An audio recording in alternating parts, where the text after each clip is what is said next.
Welcome to Suman TV. నేను పద్మిని. ప్రస్తుతంతో పాటు చెన్నై నుంచి నాడీ అస్ట్రాలజర్ మహేంద్రన్ స్వామి గారు ఉన్నారు. మాట్లాడదాం. నమస్కారం అండి.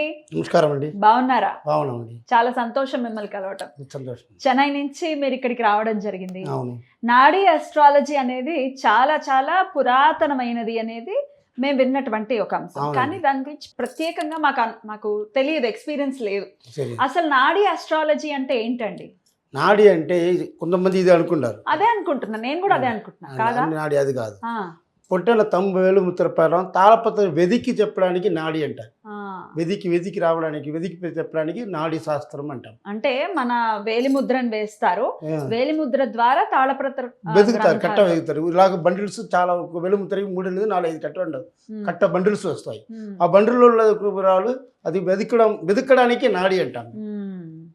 కొంతమంది ఇదే అడి అనుకుంటారు. కాదు, ఇది చై చూసి ముఖం చూసి చెప్పేది కాదు. వేలుముద్ర ప్రకారం తాళపత్రంలో కరెక్ట్ అయిన వేలుముద్రకి పేరు ఉండదు. వేలుముద్ర తనశంగి మేరీ రేఖ, మరిబెట్ట కోణ రేఖ, మణిమగడ కలశ రేఖ, ఇట్లా రేఖలు చాలా పేరు 108 రకాలు ఉన్నాయి. ఇరుసుజాం మేరీ రేఖ, కొడి మలరం కీర్తి రేఖ, తామర మలర్ రేఖ, ఇట్లాంటి చాలా రకరకాలు ఉంటాయి. అందు వేలుముద్ర ప్రకారమే తాళపత్రం వెతుకుతారు. ఓకే, తాళపత్రం వెతుకుతారు. అందులో ఒక్కొక్క కట్టేలు 20, 30, 80 తాళపత్ర ఆకులు ఉంటాయి. ఒక్కొక్క ఆక చదువుతారు. చదువుతున్నప్పుడు ఒక్కొక్క ఆక చదువుతున్నప్పుడు దాంట్లో ఏదైనా ఒక పత్రం కరెక్ట్ అయిన వివరాలు, మీ పేరు, ఎవరు ఇస్తున్నారంటే లేడీస్ అంటే కుడి చేతి ముద్ర, జెంట్స్ అంటే రైట్ వేలుముద్ర. దాని ప్రకారం దానికి ఎవరు చూస్తున్నారో వాళ్ళ పేరు, వాళ్ళ అమ్మ నాన్న పేరు, పెళ్ళి అయితే భార్య పేరు, పెళ్ళోళ్ళు ఎంతోమంది ఉన్నారు, ఇదన్నీ తాళపత్రములు రావాలి.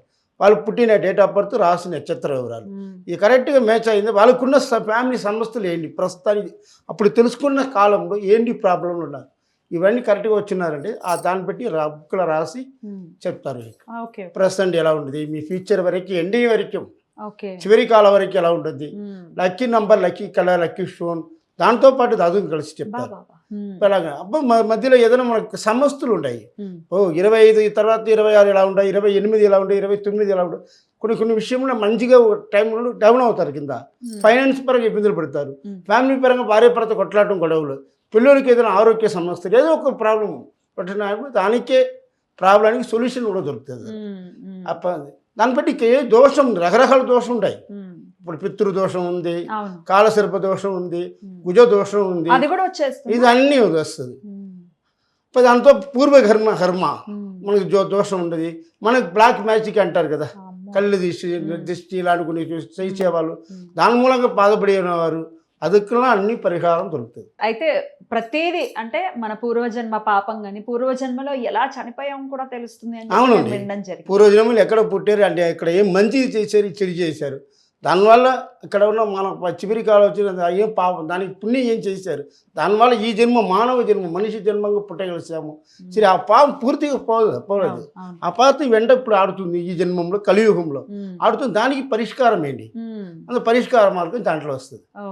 అప్పుడు పరిష్కార మార్గం మందిర జపం లాగము, గుడి పూజ లాగము, ఏ దేవాలయంకి వెళ్ళి దర్శనం, అభిషేక అర్చన, ఇదిలో మనం చేసుకోవడం, పరిహారాలు కూడా చెప్తారు. దాంతో పాటు పరిహారం చేసుకోవడం వల్ల వాళ్ళకున్న సమస్యలు పోతున్నాయి, కష్టాలు తగ్గుతున్నాయి. సమస్యలు చాలా రకాల దారిలో ఉంటుంది, పెళ్లి వివాహ దారిలో ఉంటుంది, ఫ్యామిలీ, ఫైనాన్స్, ఆరోగ్యం, ఏదో ఒక రకంగా ఆటోమేటిక్ అది వాళ్ళకి. దానికి మార్గం చెప్తాం. ఎక్కడ ఉంటారు మీరు? మేము ఉండేది వైదీశ్వరం కోయిల్ అండి. వైదీశ్వరం కోయిల్, మైలాడుగురి డిస్ట్రిక్ట్, సీర్గాళి తాలూకా, తమిళనాడు. ఇప్పుడు తిరువన్నామలై నుంచి ఎంత దూరం వస్తుంది మీది? తిరువన్నామలై అనేది మీకు వేలూరు పక్కన తిరువన్నామలై వస్తుంది. అవును, అక్కడ తిరువన్నామలై అనేది మీకు 2 hours పడుతుంది. 2 hours పడుతుంది అంటే ఇంచుమించు దగ్గరే, పెద్ద దూరం ఏం కాదు. తిరువన్నామలై, పాండిచ్చేరి, కడలూరు, చిదంబరం. చిదంబరం మెయిన్, చిదంబరం నుంచి ఎంత దూరం? చిదంబరం నుంచి ఒక 40 నిమిషాలు పడుతుంది. 40 నిమిషాలు. ఓకే. సో మరి మిమ్మల్ని కలవాలి అనుకుంటే అక్కడికే రావాల్సి ఉంటా? హైదరాబాద్ లో డైరెక్ట్ గా వచ్చి చూడాలండి. అక్కడ మన తమిళనాడులో ఆఫీస్ ఉండేదండి. అక్కడ 10 మంది గురుగారు అమ్మలాగా చెప్పేవారు ఆఫీసులో ఉండాలి. ఎవరు? అక్కడ కూడా మనలాగా చెప్పేవారు, చాలా మంది కూడా ఉంటారు చెప్పేవారు. అప్పుడు 10 మంది అసలు అందరం ఒక్కొక్క రూమ్ లో తీసుకుని వెతికి వాళ్ళకి భవిష్యత్తు చెప్పడం జరుగుతాయి. అక్కడ వచ్చినారంటే డైరెక్ట్ వెలుముద్ర చేసి ఇక్కడ చేసి ఆడియో రికార్డింగ్ చేసి మీకు ఇచ్చేస్తాం. కానీ రాలేకపోతే ఒకవేళ ఆన్లైన్లతో చూసుకోవచ్చు. వెంకటేశ్వర స్వామి ఉంటారు కదా, దాని ఆన్లైన్తో మీరు చూసుకోవచ్చు. ఆన్లైన్ ఇచ్చినారంటే వీడియో కాల్లో కూడా మనం స్కైప్లో కానీ వాట్సాప్లో కానీ వీడియో డైరెక్ట్గా తలపత్రం తీసి కూడా చెప్తారు, చదువుతారు. వాళ్ళకు ఉన్న సమస్యలు పోతున్నాయి. ఇప్పుడు నాడి అంటే దానికి అర్థం ఉంటుంది. ఆ నాడి ఇట్లా చెప్తారు. దానికి 16 చాప్టర్లు ఉంటాయండి. 16 చాప్టర్స్ ఉంటాయా? అవును. ఇప్పుడు దాని చాప్టర్స్లో ఏది దానికి గురించి ఏదో ఒక్కొక్క దానికి ఒక్కొక్క ఉంటుంది. ఫస్ట్ నాడిలో మీ ఎవరు ఏలుముత్ర ఇచ్చినారంటే వాళ్ళ పేరు, వాళ్ళ అమ్మ నాన్న పేరు, కుటుంబ డీటెయిల్స్ మ్యాచ్ అవుతుంది. ఇది మ్యాచ్ అయిన తర్వాత దాని తర్వాత భవిష్యత్తు గురించి చెప్తారు. రాబోయే కాలం, ఫ్యూచర్, ప్రెసెంట్, ఇదన్నీ చెప్తారు. దాంట్లో ఏమేమో వస్తుంది, రకాల కాండాలు ఉంటాయి. ఒక్కటే కాండం అది పేరు వివరాలు. రెండో కాండం గురించి ధనస్థానం. ఆ ధనస్థానం రెండో కాండంలో కంటికి సమ్మినది, కుటుంబం జీవితం గురించి దాంట్లో రెండో స్థానంలో డీటెయిల్గా వస్తుంది. మూడో స్థానం తోడ పుట్టేవాళ్ళు, వాళ్ళు మంచిది ఏంటి చెడు ఏంటి, వాళ్ళ వల్ల మనకు మంచిది, వాళ్ళు ఇక్కడ ఎలా ఉంటారు, ఇద్దరు ఎలా ఉంటారు, ఎట్లా ఉంటారు, దాని గురించి చెప్పడమే మూడో స్థానం. నాలుగో స్థానం సుఖస్థానం. సుఖస్థానం కదా తల్లి గురించి, ఇల్లు, ఆస్తి, ప్రాపర్టీ, దీని గురించి అన్ని చెప్పడం. దాంట్లో మంచిది ఏది చెడు ఏంటి దాని గురించి దాంట్లో చెప్తారు. ఐదో స్థానం పుత్తరస్థానం. పుత్తరస్థానం అంటే సంతాన పరంగా, ఒకవేళ సంతానం లేదు, సంతానం పుట్టలేదు, ఏంటి కారణం, ఎందువల్ల పుట్టలేదు, ఐదో కాండాలు. ఇప్పుడు ఐదో చాప్టర్లో చూసినప్పుడు దాని విషయాలు పిల్లల గురించి, పిల్లల ఎడ్యుకేషన్, వాళ్ళ ఫ్యూచర్లు ఇక్కడ ఉండారు, ఇతర దేశం వెళ్ళిపోతారా, మనం అనుకున్న చదువుతారా, వేరే లైన్లో పోతున్నారు, ఏ లైన్లో పోతున్నారు అని పిల్లల మూలంగా తల్లిదండ్రికి ఏంటి లాభం, ఇది మంచిది ఏంటి చెడు ఏంటి వాళ్ళని దాని గురించి చెప్తారు. ఆరో చాప్టర్ విరోధి స్థానం, శత్రుస్థానం. అప్పుడు విరోధి స్థానంలో విరోధి కోర్టు కేసు, ఎనిమిస్, ఇదిలో దాంట్లో ఆరోగ్యపరంగా చెప్పింది.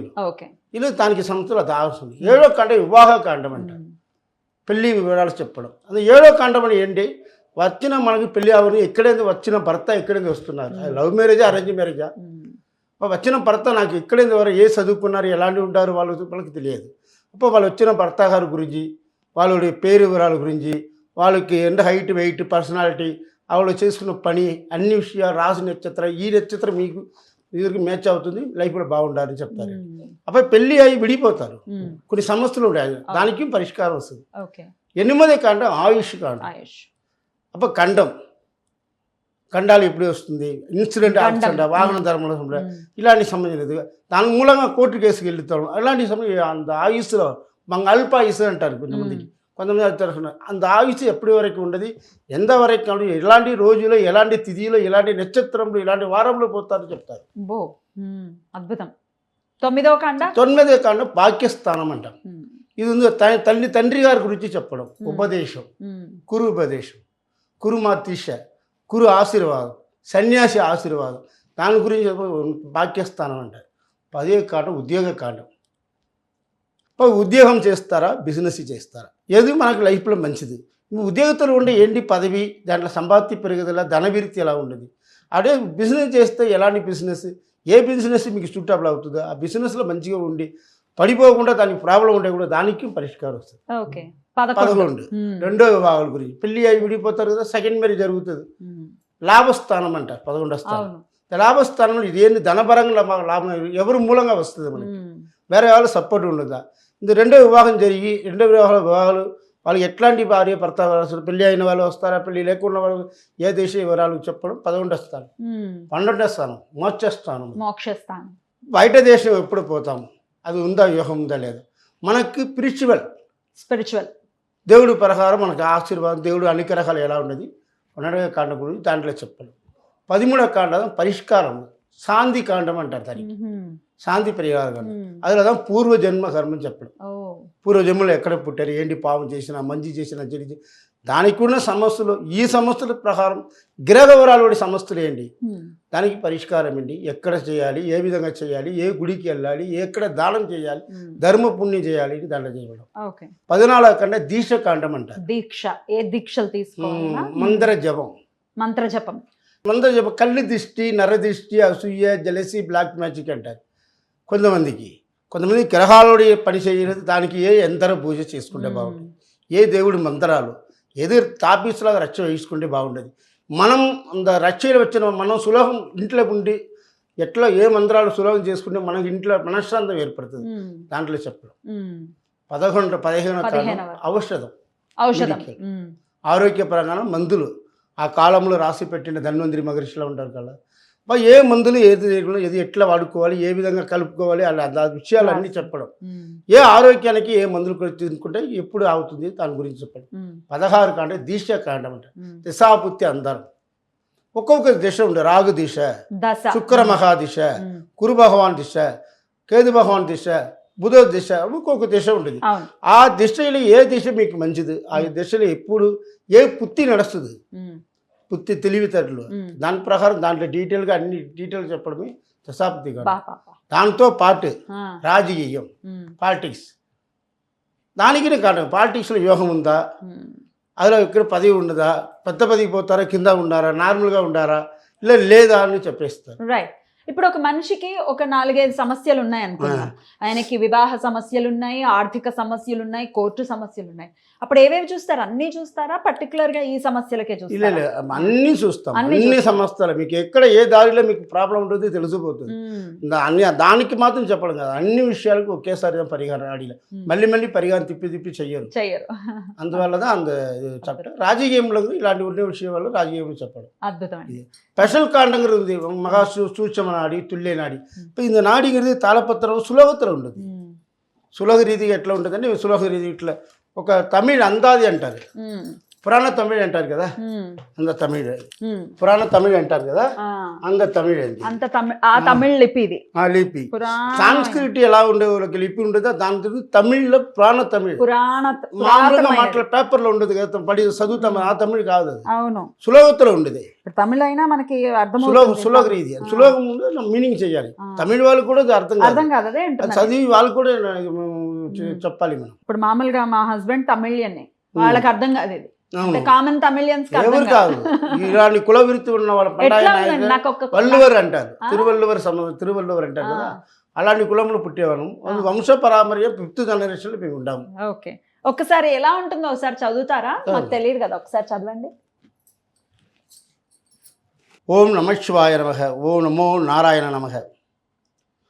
அலை கடலில் மதமதை வாக்க வேண்டி ஆழமதை உண்டிட்டையா போற்றி கல நடனை வித்தகனே கருதி உன்னை அந்நியமாயும் மகள் வாழும் பொதிவின் உண்மைதனை என கேட்ட அன்பு தேவி உரைத்திலவே மணிமகட கலசரேக ஏகதனில் வினைபுள்ளி குளமும் முன்மேல் அப்படின்னா இது శ్లోకం. ఇది చదివినది పాటూరు మూడు. పార్వతిயும் పరమేశ్వరుడు ఎదురు మాట్లాడుతున్నప్పుడు పార్వతి గారు పరమేశ్వరుడి దగ్గర కట్టి, ఈ అమ్మాయి గురించి చెప్పండి, వాళ్ళ భవిష్యత్తు గురించి, వాళ్ళ ఆయుల ఆరోగ్యం గురించి, ఆర్థిక పరంగా ఎలా ఉంటారు, వాళ్ళ సంపత్తి పరంగా ఎలా ఉంటారు, భార్య భర్త జీవితం, పిల్లలు ఎలా ఉంటారు, ఇవన్నీ వివరాలు వివరంగా చెప్పండి స్వామి. అట్లా పార్వతి శివుడు పాదాన్ని నమస్కారం చేసి దండం పెట్టి అడుగుతుంది. అప్పుడు దండం పెట్టి అడుగుతుంది, దానికి శివుడు సమాధానం అవుతారు. ఈ అమ్మాయి గురించి అన్ని వివరాలు నా దగ్గర అడుగుతున్నారు, నేను చెప్తున్నాను.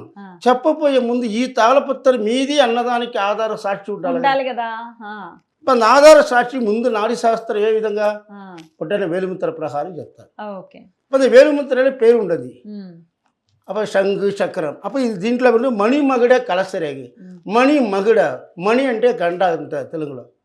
మగుడం దేవుడికి అలంకారం చేయడం. కలశం అంటే దేవుడి ముందు పైన కుడిలో కలశం, అందరూ మంచి వేలుముద్ర. రాబోయే కాలంలో ఈయన జీవితంలో మంచి డెవలప్మెంట్, ఫ్యూచర్లో అన్ని విధమైన సౌకర్యంతో ఉన్నారని అర్థమవుతుంది. కానీ ఆ వేలుముద్రలో 2 చుక్కలు ఉన్నాయి, కష్టాలు ఉంది. మంచిగా అన్ని 100% చెప్పలేము. ఒక్క చుక్కలు బాగుంటుంది, ఒక్క చుక్కలు బాగలేదు. అప్పుడు మనకి సంపాద్య పరంగా, ధనభాగ్య పరంగా అన్నీ బాగుంది, ఆరోగ్యపరంగా బాగలేకుండా బాధపడతాం. అన్ని డబ్బులు ఉంది, డబ్బులు నిలబడదు, అనవసరమైన ఖర్చులు, మోసం పోవడం, ఇటువంటి విషయంలో ఒక్క చుక్కల్లో ఉంటుంది. అదో అడ్డం పెడుతుంది. ఇలాంటి కులం మున్కులన్న బ్రాహ్మణ వంశ కులం ఇది. ఇందాకి ఈ తాళపత్రం అర్థమైందండి. అలా ఉంటుంది, అలా సులభతలు అలా రీతిగా అట్లాంటి చదువుతున్నప్పుడు తర్వాత మీ డేట్ ఆఫ్ బర్త్ వస్తుంది, తర్వాత మీ కుటుంబ వివరాలు, అట్లా తర్వాత 60 సంవత్సరాలు వస్తుంది. నవగ్రహ 9 గ్రహాలు ఏదేది రాశి కట్టంలో ఉన్నారు, అన్ని అమ్మ నాన్న జీవించున్నారా, తల్లిదండ్రులు ఉన్నారా, అన్నీ కరెక్ట్గా సాక్షి ఆధారం రావాలి. నాడిలో వేలుముద్ర దాన్ని బట్టి మీ పేరు వివరాలు 2 సాక్షి ఆధారంగా భవిష్యత్తు గురించి చెప్తారు. ఈ తాళపత్రం నాడి గ్రంథము సరేనమ్మా. అద్భుతం అండి, చాలా చక్కగా వివరించారు. మరి ఒకవేళ మీరు మంచిగా క్వశ్చన్ అడిగారు, మంచిగా ఇది అడిగారు. చాలా మంచిది స్వామి దయ. సో ఒకవేళ మరి మీరు కూడా చూపించుకోవాలి ఎలా ఉంటుందో నాడి జ్యోతిషం ప్రకారం మా భవిష్యత్తు ఎలా ఉంటుంది, లేకపోతే ఈ కష్టాల నుంచి బయటపడాలి అనుకునే వాళ్ళు మరి చూపించుకోవాలి అనుకుంటే స్క్రీన్ మీద కనిపిస్తున్నటువంటి నెంబర్స్కి కాంటాక్ట్ చేయండి. ఒకవేళ మీరు అటు తిరువన్నామలైకి ఈ మధ్య మన తెలుగు వాళ్ళు చాలా మంది వెళ్తున్నారు. ఒక్కసారి వైద్యనాథ్ స్వామి కోవెల అంటే గుడి అని అంటున్నారు కాబట్టి అక్కడ స్వామివారిని దర్శనం చేసుకోవచ్చు, నాడీ అస్ట్రాలజీ కూడా చూపించుకోవచ్చు. భవిష్యత్తు గురించి అన్ని విషయాలు తెలుసుకోవచ్చు. ఖచ్చితంగా చాలా చక్కగా వివరించారండి. కృతజ్ఞతలు. నమస్కారం. నమస్కారం అండి.